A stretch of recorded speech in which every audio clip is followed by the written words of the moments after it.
আসসালামু আলাইকুম রহমতুল্লাহ। তুমি যদি এসএসসি 2026 কিংবা এসএসসি 2027 সালের পরীক্ষার্থী হয়ে থাকো তাহলে এই ভিডিওটি শুধুই তোমার জন্য। আজকের এই ভিডিওটিতে আমি তোমাদের গণিত বইয়ের পরিসংখ্যান অধ্যায় থেকে মাত্র 5টি সৃজনশীল করাবো। আর এই 5টি সৃজনশীল থেকে তোমাদের এসএসসি পরীক্ষায় 2টা সৃজনশীল 100% শিওর কমন আসবে। এছাড়াও তোমাদের এসএসসি সিলেবাস অনুযায়ী প্রত্যেকটা অধ্যায়ের সাজেশন আমি একটি প্লেলিস্টে দিয়ে দেবো। আর এই প্লেলিস্টের লিঙ্ক এই ভিডিওর প্রথম কমেন্টে দেওয়া থাকবে। এবং প্রত্যেকটি অধ্যায়ের পিডিএফ লেকচার শিট আমি একটি টেলিগ্রাম গ্রুপে দিয়ে দেবো। আর এই টেলিগ্রাম গ্রুপের লিঙ্কও এই ভিডিওর প্রথম কমেন্টে দেওয়া থাকবে। সো অবশ্যই তোমরা সেই টেলিগ্রাম গ্রুপে যুক্ত হয়ে যাবা। তো চলো শুরু করি আমাদের আজকের এই কাঙ্ক্ষিত ভিডিওটি। শিক্ষার্থীরা, এখন আমি তোমাদেরকে যে 5টি সৃজনশীল করাবো, এই 5টা সৃজনশীলের বাইরে তোমাদের পরীক্ষায় কোনো সময় কোনো ধরনের প্রশ্ন আসবে না ইনশাআল্লাহ। তো চলো শুরু করি আজকের এই ক্লাসটি। আর এই 5টি সৃজনশীলের মাধ্যমে তোমাদের পরিসংখ্যান অধ্যায়ের প্রত্যেকটা নিয়ম চলে আসবে। সো স্যারেরা যে কোনোভাবে প্রশ্ন করুক না কেন, এগুলোর ভিতরেই প্রশ্ন আসবে ইনশাআল্লাহ। তো চলো শুরু করি আজকের এই ক্লাসটি। প্রথমে আমরা যে সৃজনশীল দেখতেছি সেটা দেখো তোমরা, লেখা আছে কি 10ম শ্রেণীর 50 জন শিক্ষার্থীর গণিতে প্রাপ্ত নম্বরের গণসংখ্যা নিবেশন সারণী দেওয়া হলো। তো এখানে 50 জন শিক্ষার্থী গণিতে প্রাপ্ত নম্বরের সারণী দেওয়া আছে। ক নম্বর প্রশ্ন বলছে উক্ত সারণী থেকে ক্রমযোজিত গণসংখ্যা নির্ণয় করো। তো ক্রমযোজিত গণসংখ্যা কীভাবে নির্ণয় করবা দেখো নিচে লেখা আছে। তো ক্রমযোজিত গণসংখ্যা নির্ণয়ের জন্য প্রয়োজনীয় সারণী।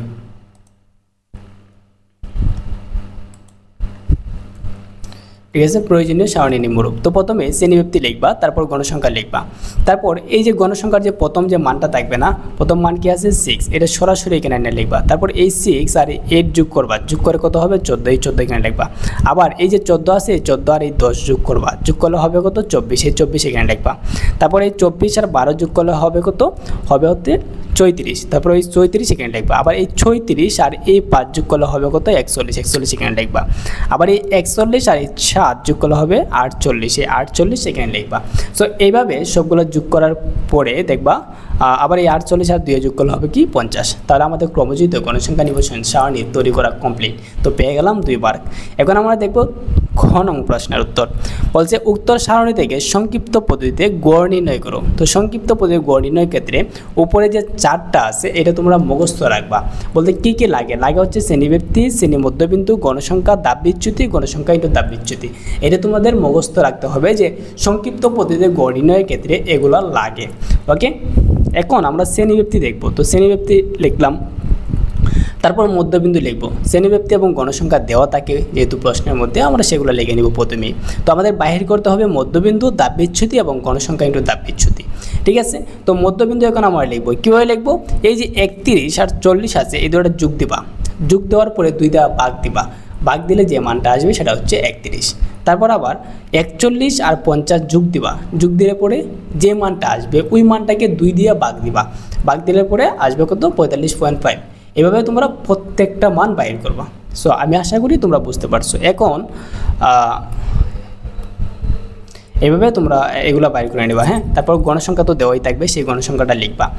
লিখার পরে এখন কাজ হচ্ছে কি আমাদের, এটাকে আমি একটি মানের মধ্যে নিয়ে নিই, দাঁড়াও তোমাদের জন্য সুবিধা হবে, স্পেস দিয়ে একটা পেজে নিয়ে যাই। ওকে, এখন আমাদের কাজ হচ্ছে এই যে আমরা মধ্যবিন্দুগুলো বাইর করলাম, তাই না, এগুলো থেকে একটা মানকে এ ধরতে হবে। তো এ কোনটিকে ধরবা, তোমরা যেটা মধ্যখানে থাকবে সেটাকে এ ধরবা। ঠিক আছে, তো মধ্যখানে কি আছে, এদিকে যদি আমরা 3টা বাদ দিই, এদিকে যদি 3টে বাদ দিই, তো মধ্যখানে থাকে কত, ওই যে এটা 65.5, এটা ধরলাম কি এ। অনেক সময় দেখবা যে মধ্যখানে 2টি থাকে, তখন সময় নিচের মানটাকে ধরে নিবা। ঠিক আছে, যখন সময় 2টা থাকবে মধ্যখানে, তখন সময় শেষের যে মানটি থাকবে সেটাকে ধরবা। তো শ্রেণী মধ্যবিন্দু বাড়ি করা শেষ। এখন দাব বিচ্যুতি, দাব বিচ্যুতি কীভাবে বাড়ি করবো দেখো ভাইয়া, এখানে যেটাকে তোমরা এ ধরবা, এখানে সূত্রটা লিখবা, বাট এগুলো অ্যাপ্লাই করার কোনো প্রয়োজন নেই। এইখানে যে মানটাকে এ ধরবা এটা সোজা 0 দিবা, উপরের যেগুলো গড় থাকবে এগুলো -1, -2, -3 দিবা, নিচের গড়গুলোর মাঝে 1, 2, 3 দিবা, শেষ। অযথা অত টাইম ওয়েস্ট করার কোনো প্রয়োজন নেই।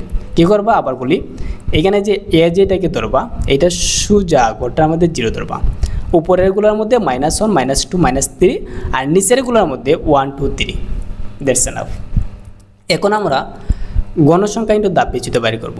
তো গণসংখ্যা কোনটা, এই যে এটা, দাব বিচ্যুতি কোনটা, এটা, এই দুটোটা গুণ করে হবে কি এই গড়ের মানটি।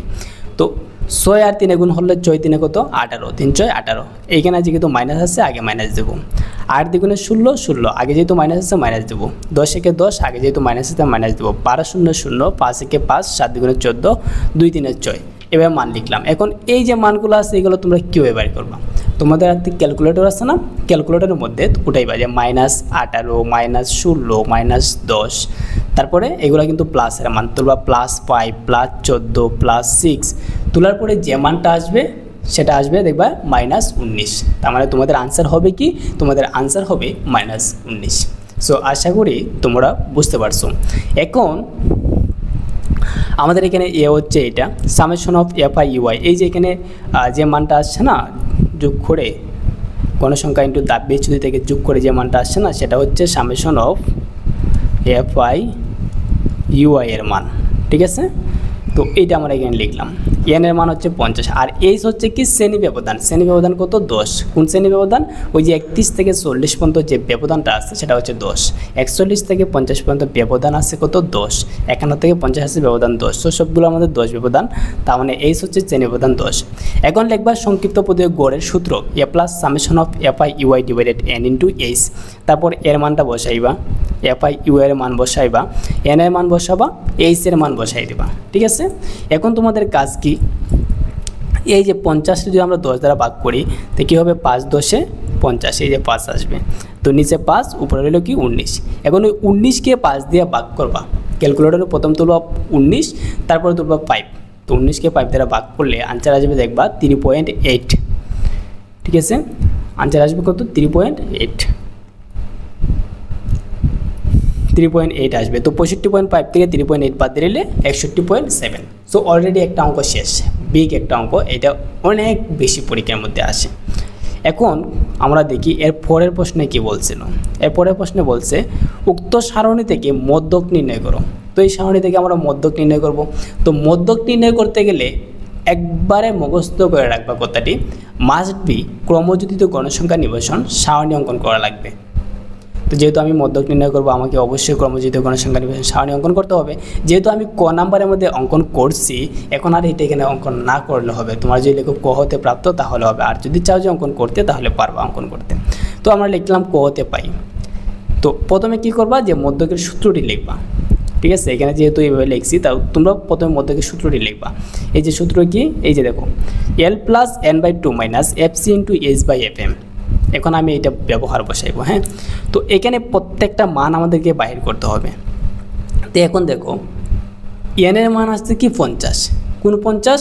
ওই যে আমরা প্রথমে যে বাইর করছিলাম মানটা, ওই যে তোমার এগুলো যোগ করার পরে এন সমান আইছিল কত 50। এই যে এগুলো সব গণসংখ্যারে বলে এন, তার মানে এন সমান কত আসবে এখানে 50। এন এর মান হবে কি 50। তো এন সমান হচ্ছে কি 50।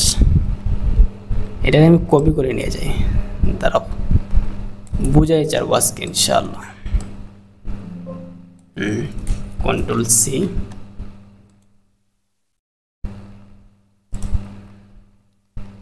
ভিডিওটি একটু লম্বা হতে পারে, সো তোমরা অবশ্যই আমার সাথে থাকবা, হ্যাঁ? দিলাম কপি করে।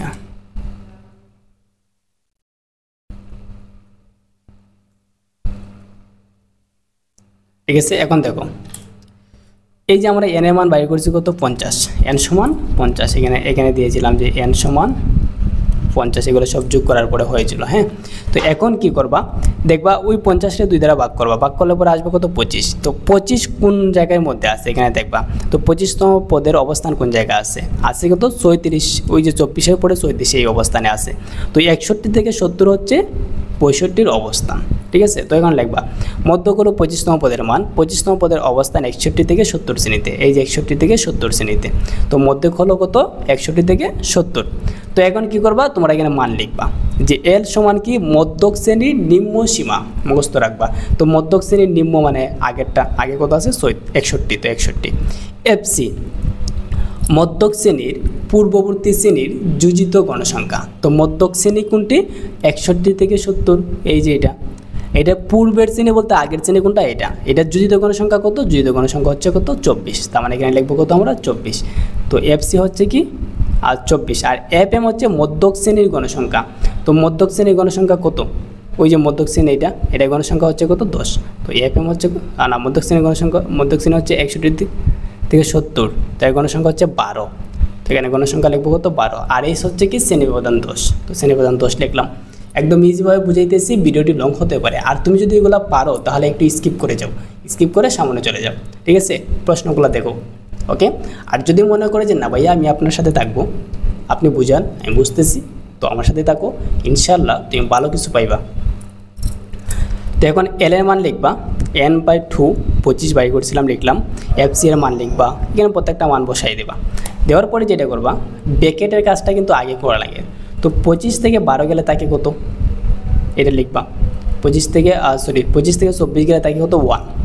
এই 1 10-এর সাথে গুণ করবা, 10 একে কত হবে 10/12। এখন 10/12 ভাগ করবা, ভাগ করার পরে যে মানটা আসবে এই মানটাকে 61-র সাথে যোগ করবা, যোগ করলে পরে আসবে 61.83। শেষ আমাদের 1 নং প্রশ্নের সমাধান। এখন 2 নং প্রশ্নটা দেখো, দশম শ্রেণীর 70 জন শিক্ষার্থী গণিতে প্রাপ্ত নম্বরের গণসংখ্যা সারণী হলো। তো দশম শ্রেণীর 70 জন শিক্ষার্থী গণিতে প্রাপ্ত নম্বর এখানে দেওয়া আছে। এখন প্রচুরক নির্ণয় সূত্রের লেখো বিবৃতি করো। তো প্রচুরক নির্ণয় সূত্র লিখবা এবং এর ব্যাখ্যা দিতে বলছে। তো সূত্র হলো কি L + F1/F1 + F2 × H। তো L বলতে কি বোঝায়, প্রচুরক শ্রেণীর নিম্নমান। F1 প্রচুরক শ্রেণীর গণসংখ্যা মাইনাস পূর্ববর্তী শ্রেণীর গণসংখ্যা। F2 প্রচুরক শ্রেণীর গণসংখ্যা মাইনাস পরবর্তী শ্রেণীর গণসংখ্যা। আর H হচ্ছে শ্রেণীব্যাপ্তি। এগুলো তোমরা মুখস্থ করে নেবা, ওকে? আর 2 নং প্রশ্নে বলছে প্রত্যয় উপাত্ত হতে গড় নির্ণয় করো। সো আগে করছিলাম আমরা সংক্ষিপ্ত পদ্ধতিতে গড় নির্ণয়, এখন করব আমরা,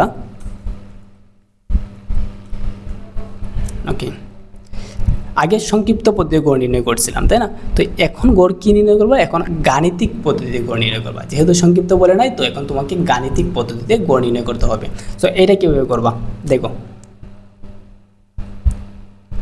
এই যে আমরা লিখলাম গাণিতিক গড় নির্ণয়ের প্রয়োজনীয় চক নিম্নরূপ। তো গাণিতিক গড় নির্ণয় করতে গেলে শ্রেণীব্যাপ্তি, শ্রেণীবর্ধমান, গণসংখ্যা আর FI লাগে, এটা কিন্তু সহজ। তো শ্রেণীব্যাপ্তি দেওয়া আছে লিখলাম, আর শ্রেণী মধ্যমান কেমনে বার করবো আগে দেখাইছিলাম, যে 50 আর 54 যোগ করবা, যোগ করলে পরে যে মানটা আসবে সেটাকে 2 দ্বারা ভাগ করবা, ভাগ করলে পরে যেটা আসবে সেটা হচ্ছে কি শ্রেণী মধ্যমান। তারপর গণসংখ্যা তো দেওয়াই থাকবে। FI হচ্ছে কি 52 আর সাথে গুণ করবা, গুণ করলে হবে কত 366। 57 আর এই 12 গুণ করবা, গুণ করলে হবে কত 384। আবার এই 62 আর 18 গুণ করবা, গুণ করলে হবে কি 1116। সো এইভাবে প্রত্যেকটা মান তোমরা বাইর করে নেবা। এখন নির্ণয় গড় কেমন বাইর করবা, যে এই সবগুলারে গুণ দিবা, যোগ দিবা, যোগ দিলে হবে কত, যে 4420, এই 4420কে n দ্বারা ভাগ করবা, 70 দ্বারা ভাগ করবা, তাহলে শেষ আমাদের গাণিতিক গড় নির্ণয়। ক নম্বর প্রশ্নে কি বলছে দেখো, গ নম্বর প্রশ্নে বলছে প্রত্যয় হতে অজীব রেখা অঙ্কন করো। তো একটা কথা মাথায় রাখবা, অজীব রেখা অঙ্কনের ক্ষেত্রে এবং মধ্যক নির্ণয়ের ক্ষেত্রে ক্রমযোজিত গণসংখ্যা নিবেশন সারণী অঙ্কন করা লাগে। তো আমরা এখন অজীব রেখা যেহেতু অঙ্কন করব, তো ওই যে সারণী দেওয়া থাকবে, সারণী থেকে ক্রমযোজিত গণসংখ্যা নিবেশন সারণী তোমাদের আঁকতে হবে। তো এখন আঁকবা, যে শ্রেণীব্যাপ্তি লিখবা যেগুলো দেওয়া আছে, গণসংখ্যা লিখবা, এই গণসংখ্যা থেকে ক্রমযোজিত গণসংখ্যা নিবেশন সারণী অঙ্কন করবা। আমি আগে বলে দিয়েছিলাম কীভাবে তোমরা ক্রমযোজিত গণসংখ্যা বাইর করবা। কেমন বাইর করবা, এই 7 আর 7 লিখবা, এই 7 আর 12 যোগ করবা, যোগ করে 19, 19 আর 18 যোগ করে 37, এভাবে প্রত্যেকটি করবা। এখন আমরা যখন সারণী আঁকবো, সারণীর ক্ষেত্রে কী করবা, তুমি প্রথমে এভাবে একটা দাগ দিবা, তারপর উপর থেকে এভাবে একটা দাগ দিবা। তো একটা ধরবা এক্স, একটা এক্স প্রাইম, এখানে লেখা নাই, আবার ধরবা একটাকে ওয়াই, আর এই যে এখানে জ্যাকেট আছে না, এটা ধরবা কত 0, এটা ধরবা কত 0, হ্যাঁ। তারপর যে গড়গুলো আছে এই গড়গুলোর মধ্যে নিচে ক্রমযোজিত গণসংখ্যা নিবেশন সারণীগুলো বসাই দিবা। তো কি কি মান আছে আমাদের,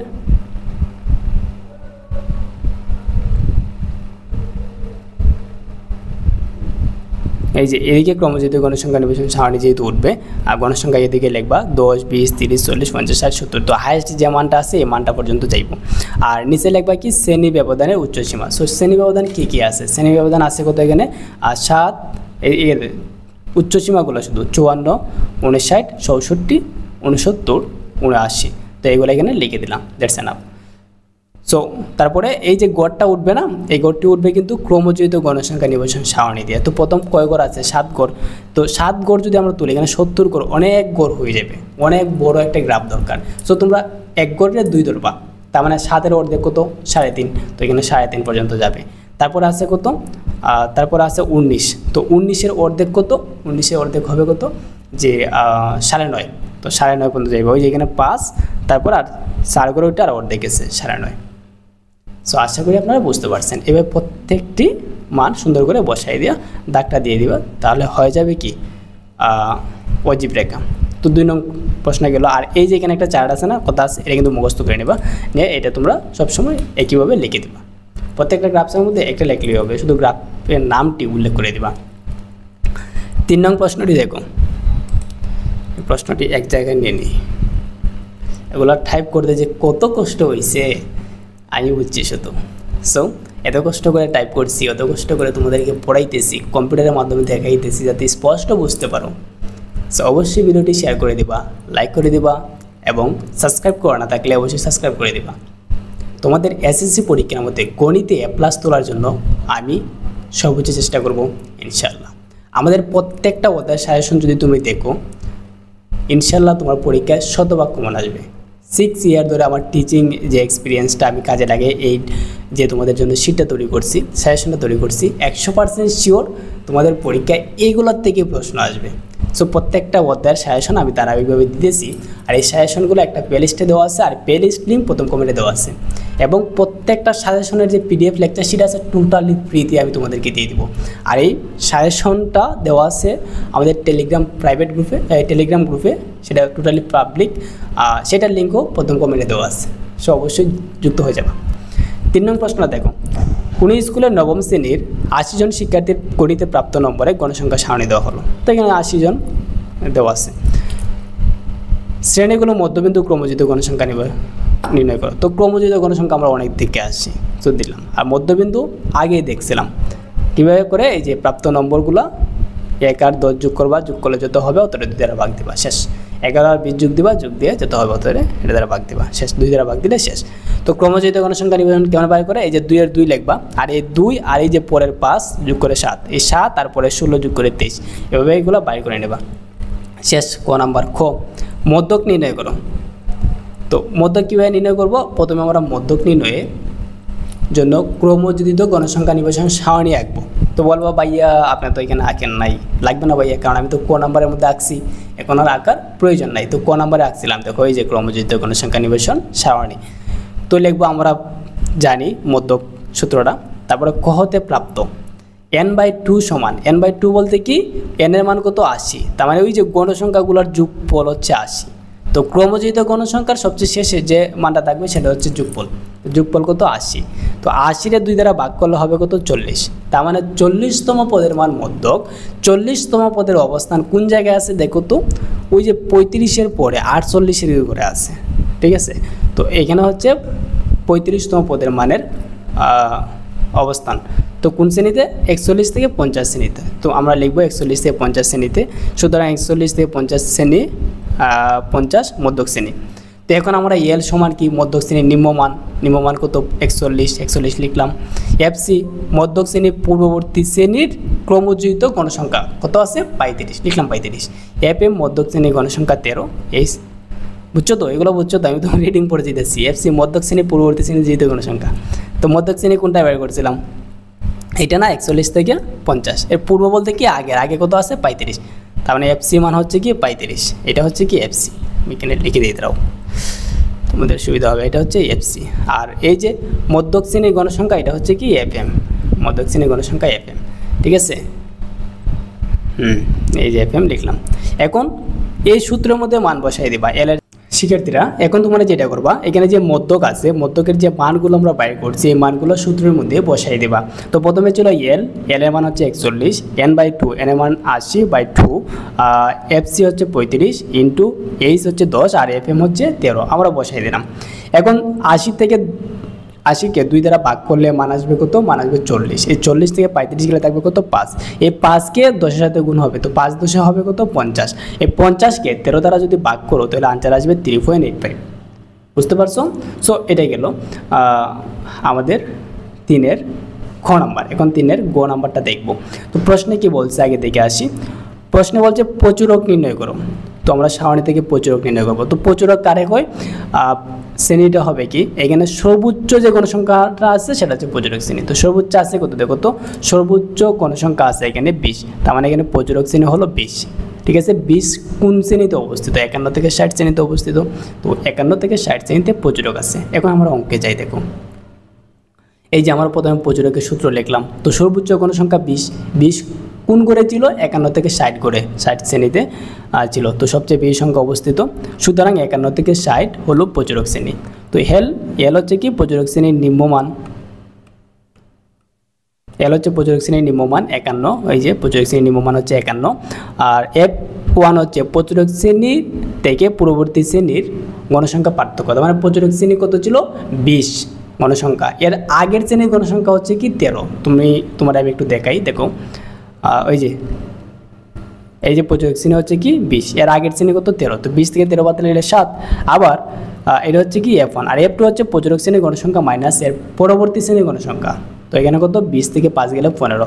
তো F1 হচ্ছে কি আবার অঙ্কে যাই আমরা, এই যে F1 হচ্ছে কি 7 আর F2 হচ্ছে কি 15 দেখাই দিলাম। এখন প্রচুরকের মধ্যে মানটি বসাই দিবা, শুধু অঙ্ক কই গেল,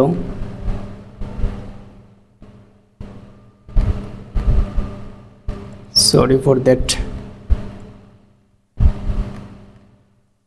ওকে, এখন প্রচুরকের যে সূত্র আছে এই সূত্রের মধ্যে মান বসাই দিবা। তো কত আছে 51, এল এর মান হচ্ছে 51, F1 7, F1 প্লাস F2 15 × 10। তো 7 আর 15 যোগ করবা, হবে কত, যত হবে এটা থাকবে নিচে।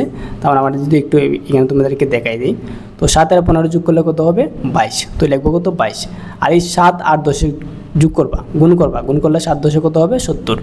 এখন এই 70কে 22 দ্বারা ভাগ করবা, ভাগ করলে আসবে কত 3.18। ওই 3.1 যোগ হবে কত 51 সাথে, ওই যে 51 আছে 51 সাথে যোগ হলে হবে 54.18। আশা করি তোমরা বুঝতে পারছো। তো এটা গেল কি আমাদের 3 নং প্রশ্নের সমাধান। এখন আমরা 4 নং প্রশ্নের সমাধানটা দেখি। 4 নং প্রশ্নের মধ্যে 30 জন শিক্ষার্থীর বার্ষিক পরীক্ষার গণিতে প্রাপ্ত নম্বর দেওয়া হলো। এখানে 30 জন শিক্ষার্থী বার্ষিক পরীক্ষায় গণিতে প্রাপ্ত নম্বর দেওয়া আছে। তো প্রথমে কি বলছে, শ্রেণী ব্যবধান 6 ধরে গণসংখ্যা নিবেশন সারণী তৈরি করো। তো এইভাবে যদি মান থাকে, আগে তো আমাদের শ্রেণীব্যাপ্তি গণসংখ্যা দেওয়া ছিল, তো এখানে তো শ্রেণীব্যাপ্তি গণসংখ্যা দেওয়া নাই। যদি এইভাবে মান থাকে তাহলে তুমি এখান থেকে প্রথমে সর্বোচ্চ মানটা বাইর করবা, তারপর সর্বনিম্ন মানটা বাইর করবা। তো সর্বোচ্চ মান হচ্ছে 97 আর সর্বনিম্ন মান হচ্ছে কি 65, এই দুইটা আমরা বাইর করে নিলাম। এখন তারপরে স্টেপ হচ্ছে কি পরিসর বাইর করবা। তো পরিসর কি 97 থেকে, মানে সর্বোচ্চ সংখ্যা মাইনাস সর্বনিম্ন সংখ্যা। তো 97 থেকে 65 বাদ দিলে দিয়ে যেতে হবে, অতটা 1 দ্বারা যোগ করবা, তাহলে আনসার আসবে কত 33। তো শ্রেণী ব্যবধান বলে দিয়েছিল 33, শ্রেণী সংখ্যা হবে কত, ওই যে পরিসর যে মানটা বাইর করবো, এখানে 30 না, এখানে হবে 33। এই 33কে 6 দ্বারা ভাগ করবো, তো ভাগ করলে হবে কত 5.5। তার মানে আমাদের শ্রেণীর সংখ্যা হচ্ছে কি 5.5। তো 5.5 তো আর গড় আঁকা সম্ভব না, তাই না? তো এর পরবর্তী সংখ্যাটা ধরে নেবা। তো 5-এর পরে কত 6, তার মানে 6টি গড় হবে। তো আমরা এখানে 6টি গড় নেব। এই যে দেখো 6টি গড় নিয়েছি, এই যে 1টি 2টি 3টি 4টি 5টি 6টি, আর মোট লেখার জন্য একটি, আর শ্রেণীব্যাপ্তি টালি গণসংখ্যা লেখার জন্য আর একটি। ঠিক আছে, তো এই শ্রেণীব্যাপ্তিগুলো কীভাবে নেবা, সর্বনিম্ন মান আছে কত 65, ব্যবধান বলছে কত 5। তো 65 থেকে এখন 5 ব্যবধান দিয়ে গণবা, যে 66 67 68 69 70, এই যে 70, তারপরে 71 72 73 74 75। ঠিক আছে, 71 লিখলাম, যে 71 72 73 74 75। শ্রেণী ব্যবধান কত বলছিল এখানে, শ্রেণী ব্যবধান 6 বলছিল, তো 6 ব্যবধান ধরবা। তো 65 66 67 68 69 70 71 72 73 74 72 76, এভাবে গয়না প্রত্যেকটা মান তোমরা সুন্দরভাবে এখানে বসাই দেবা। ঠিক আছে, আশা করি তোমরা বুঝতে পারছো। এখন টালি কীভাবে বাইর করবা, টালি বাইর করা অবশ্যই তোমরা জানো, তারপর আমি বলতেছি, যারা জানো না তারা একটু দেখবা। এখানে 70 আছে না, প্রথমে তুমি দেখবা এই 70টা এই ঘরে কোন জায়গায় আছে, কোন জায়গায় আছে 70, ওই যে 65 থেকে 70 এখানে আছে। তো এখানে একটা দাগ দেবা। তারপরে মানটা কত, তারপরে মান হচ্ছে কি 68। তো 68 কোন করে আছে, 68 আছে কত, এই যে তোমরা 65 থেকে 70 করে আছে, এইভাবে দাগ দেবা। তো এইভাবে দেখবা কোন মানটি কোন করে আছে, একবার দেখে গেলেই হবে, আর বারবার দেখা লাগবে না। তো এইভাবে সহজে আর টালি সংখ্যা বাইর করা যায়। গণসংখ্যা হচ্ছে কি টালি যতটা থাকবে গণসংখ্যা অতটাই। তো এখানে টালি আছে 4টা, গণসংখ্যা 4টা, টালি 3টি, গণসংখ্যা 3টি, টালি 10টি, গণসংখ্যা 10টি। তো এইভাবে তোমরা লিখে নেবা। তো এটা গেল। তো ক নাম্বারের মধ্যে বলছে কি, আমরা খ নাম্বার প্রশ্ন দেখি। প্রাপ্ত উপাত্তের মধ্যক নির্ণয় করো। তো আমরা যে এখানে উপাত্ত আছে এর মধ্যক নির্ণয় করব। তো এখানে তো আর আগের মতো শ্রেণীব্যক্তি গণসংখ্যা দেওয়া নাই, আছে দেওয়া নাই। তো এখন কি করব, এখন আমরা ওই যে ক নাম্বারের মধ্যে একটা শ্রেণী সংখ্যা বাইর করছিলাম, গণসংখ্যা নিবেশন সারণী অঙ্কন করছিলাম। তো এই সারণী থেকে আমরা মধ্যক নির্ণয় করব। তো এর আগে আমি তোমাকে বলছিলাম যে মধ্যক নির্ণয় করার জন্য অবশ্যই একটা ক্রমযোজিত গণসংখ্যা নিবেশন সারণী অঙ্কন করতে হবে। এই যে দেখো ক্রমযোজিত গণসংখ্যা নিবেশন সারণী অঙ্কন করে নিলাম। ক নাম্বার থেকে আমরা শ্রেণীব্যক্তি এবং গণসংখ্যা নিয়ে নিলাম, আর ক্রমযোজিত গণসংখ্যা নিবেশন সারণী অঙ্কন করে নিলাম। এখন একদম সেম আগে যেভাবে তোমাদেরকে করাইছিলাম এভাবে তোমরা করবা। আশা করি তোমরা আগে বুঝতে পারছিলা, যদি বুঝতে পারো তাহলে এখন তুমি ইজিলিভাবে করতে পারবা। তো এটা গেল। আর গ নাম্বারের মধ্যে কি বলছে, আমরা গ নাম্বারের প্রশ্নটা একটু দেখে আসি। হ্যাঁ, প্রদত্ত উপাত্ত থেকে আয়তলেখ অঙ্কন করো। তো আয়তলেখ অঙ্কন করার জন্য একটা সারণী অঙ্কন করা লাগে প্রথমে। এই সারণীটা হচ্ছে অবিচ্ছিন্ন সারণী। তো প্রথমে শ্রেণীব্যক্তি নিবা, তারপর অবিচ্ছিন্ন শ্রেণীসীমা নিবা, তারপর গণসংখ্যা তো দেওয়াই থাকবে। তো অবিচ্ছিন্ন শ্রেণীসীমাটা কীভাবে নিবা, যে 65.5 আছে না, এর আগের সংখ্যাটা ধরবা না, এই বলতে 0.5 কমাই দিবা। তো 65.5 থেকে যদি আমরা 0.5 কমাই দিই তাহলে কী হবে, 64.5 হবে। আর এই 0.5টা এই পরের যে সংখ্যাটা আছে এটার সাথে যোগ করে দিবা। তো 70-এর সাথে যদি যোগ করি হবে 70.5। ঠিক আছে, তো প্রথমটা লিখলা। এরপরে কী করবা, এখানে যেটা থাকবে এটাই না এখানে লিখবা, আর পরেরটার সাথে 0.5 যোগ করে দেবা। আবার এইটাই না এখানে লিখবা, আর পরেরটার সাথে এই যে 82 আছে এটার সাথে 0.5 যোগ করে দেবা। আবার এইটাই না এখানে লিখবা, তারপরে যেটা আছে 88, এই 88-এর সাথে 0.5 যোগ করে দেবা। তারপর এটা এখানে লিখবা, পরেরটার সাথে 0.5 যোগ করে দেবা। এইভাবে শেষ। ঠিক আছে, সারণী শেষ। আর এই যে চকটা আছে না, এখানে যে লেখাটা আছে এটা তোমরা মুখস্থ করে নেবা। তারপরে এখানে আয়তলেখ অঙ্কন, অবশ্যই তোমরা আয়তলেখও পারো। সো না পারলেও আমি একটু দেখাই দিই। এখানে শ্রেণী গণসংখ্যা উপরে উঠবে, 5, 10, 15, 20 লিখবা, আর এদিকে অবিচ্ছিন্ন শ্রেণীসীমা লিখবা, আর গণসংখ্যা দিয়ে এই গড়টা উঠবে। তো প্রথম গণসংখ্যা ছিল 4, তো 4 করে উঠবে, তারপরে 3, 3 করে উঠবে, তারপরে 10, 10 করে উঠবে। এভাবে উঠে অঙ্কন করে দিবা, আর লাস্টে ফাইনালি রং করে দেবা। So that's enough. 4 নাম্বার শেষ চলে গেল। এখন আমরা 5 নাম্বারটি দেখবো ফাইনালি। বলছে কি, মনোয়ারদের শ্রেণীতে মোট 20 জন শিক্ষার্থী আছে। প্রথম সাময়িক পরীক্ষার গণিতে প্রাপ্ত নম্বর নিম্নরূপ। এখানে দেওয়া আছে। উপাত্তের পরিসর নির্ণয় করো। তো পরিসর আমি আগে দেখাইছিলাম তোমাদের পরিসর কীভাবে নির্ণয় করতে হয়। সর্বোচ্চ সংখ্যা বাই করবা, সর্বনিম্ন বাই করবা। পরিসরের সূত্র লিখবা, সর্বোচ্চ মানে সর্বনিম্ন +1। তো 80 থেকে 40 গেলে 40, 40 সাথে 1 যোগ করলে 41 হয়ে গেল পরিসর। এখন কী করবা, শ্রেণী সংখ্যা বাই করবা। এখন বলছে ক নাম্বার শেষ, পরিসর নির্ণয় করতে বলছে, শেষ ক নাম্বার। খ নাম্বার, প্রাপ্ত নম্বরে গণসংখ্যা নিবেশন সারণী তৈরি করো। আগে দেখে আসছি একদম সেম আগের অঙ্কর মতোই। তো গণসংখ্যা নিবেশন সারণী সেখানে অঙ্কন করে নেবা। তারপর গ নম্বরে বলছে কি, প্রাপ্ত নম্বরের গণসংখ্যা বহুভুজ অঙ্কন করো। তো গণসংখ্যা বহুভুজ অঙ্কন করবা। গণসংখ্যা বহুভুজ অঙ্কন, গণসংখ্যা বহুভুজটাও গণসংখ্যা দিয়েই উঠবে। তো নিচে যে শ্রেণী মধ্যবিন্দু আছে সেটা বসাই দিবা, তারপরে গণসংখ্যা উপরে গণসংখ্যা দিবা। হ্যাঁ, আর একটা বিষয় মনে রাখবা, আমাদের যেহেতু গ্রাফ 3টি গ্রাফ আসে, একটা আয়তলেখ, বহুভুজ আর অজীব রেখা। আয়তলেখের ক্ষেত্রে অবিচ্ছিন্ন শ্রেণীসীমা সারণী অঙ্কন করা লাগে। ঠিক আছে, আর অজীব রেখার ক্ষেত্রে ক্রমযোজিত গণসংখ্যা নিবেশন সারণী অঙ্কন করা লাগে, এটা মুখস্থ করে রাখবা। আর বহুভুজের ক্ষেত্রে শ্রেণী মধ্যবিন্দু সারণী অঙ্কন করা লাগে। ঠিক আছে, তো শ্রেণী মধ্যবিন্দুগুলো নিচে দিবা, দিয়ে গণসংখ্যা দিয়ে সেটা উঠাই দিবা। সো এই ছিল আমাদের 5টা সৃজনশীল।